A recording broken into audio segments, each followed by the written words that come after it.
서울 중랑구갑의 국회의원 서영교입니다. 국민의힘은 부끄럽지 않습니까?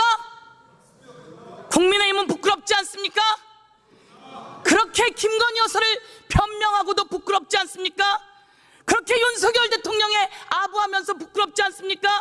이 엄청난 범죄를 그렇게 국회에서 가리는 것이 부끄럽지 않습니까? 우리는 국민의힘을 규탄합니다. 이제 윤석열 대통령의 배우자 김건희 여사에 대해서 확실하게 수사합시다. 그리고 확실하게 처벌합시다. 이번에 특검법을 저희가 발의했으니 이거 모두 다 찬성으로 통과시켜 주십시오. 그래서 확실하게 소환해 봅시다. 그리고 수사도 해봅시다. 그리고 국민이 답답하지 않게 처벌해 봅시다.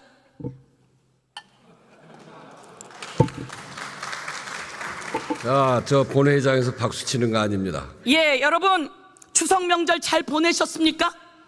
다녀보시니 뭐라 합니까?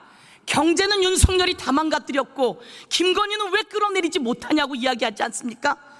너무나 많은 사람들이 이제 좀 끝내달라고 이야기합니다. 우리가 대통령으로 뽑아놨으면 대통령이 경제도 살리고 국민도 살리고 그리고 공정해야 하는 거 아닙니까?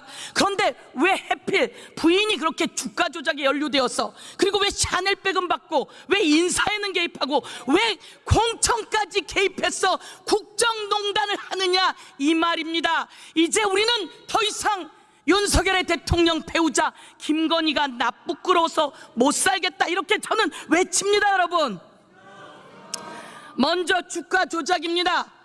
23억을 수익을 보지 않았습니까? 엄마가 팝니다. 6만 7천 주를 주식 매도를 날립니다. 그랬더니 딸이 32초 만에 그것을 다 삽니다. 대한민국에 이런 엄마랑 딸 보셨어요? 어떻게 엄마랑 딸이 똑같이 주가 시장, 자본시장 교란죄에 그렇게 들어가서 자그마치 23억이나 수익을 받습니다. 그런데 수사가 제대로 안 돼요. 왜? 남편이 검찰총장이라서, 왜? 남편이 검사라서. 이런 검사 잘라야 되는 거 아닙니까? 이런 검찰총장 있어서는 안 되는 거 아닙니까? 그런데 검찰이 수사를 제대로 못해요. 그래도 검찰이 밝혀냈어요. 23억이나 수익을 봤다고.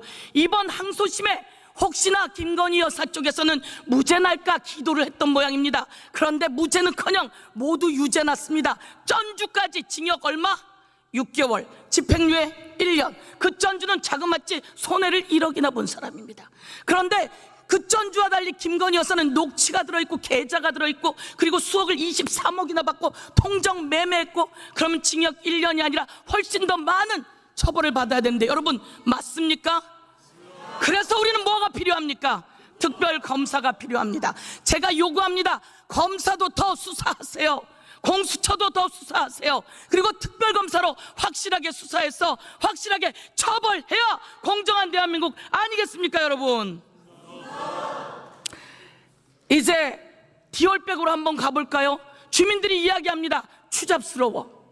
대통령이 돈도 많은 것 같던데, 부인도 부자인 것 같은데 그런 것을 왜 받아가지고. 그런데 더 과간인 건 국민권익위 아닙니까? 그거 숨겨주려고 국민권익위가 모든 것을 망신권익위로 바뀌었습니다. 김건희 권익위로 바뀌었습니다. 대한민국 국가기관을 이렇게 소나기에 쥐고 흔들면 이거 국정농단 맞습니까, 여러분? 이번에는 공천에 개입했다고 합니다.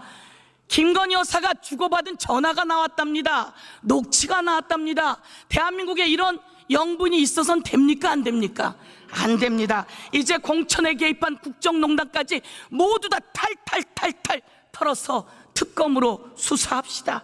이번엔 대통령 관저 리모델링에 21g인지 몇 g인지가 거기에 또 개입돼서 불법 중개축이 있었고 불법이 있었다고 그 대통령 앞에서 덜덜덜덜 떨던 감사원이 발표까지 하지 않았습니까? 이제 그건 낱낱이 밝혀서 세상에서 공정하게 처벌해 봅시다, 여러분. 자, 제가 말씀드립니다. 국민의힘 정신 차리세요. 그리고 대통령 더 이상 거부권 행사할 꿈도 꾸지 마세요. 오죽하면 특검을 이렇게 여러 번 발의했겠습니까? 당신 부인에 관한 것입니다. 윤석열 대통령 장모에 관한 것입니다. 이것과 관련해서는 거부권 행사 안 된다, 이렇게 강력히 요구하겠습니다.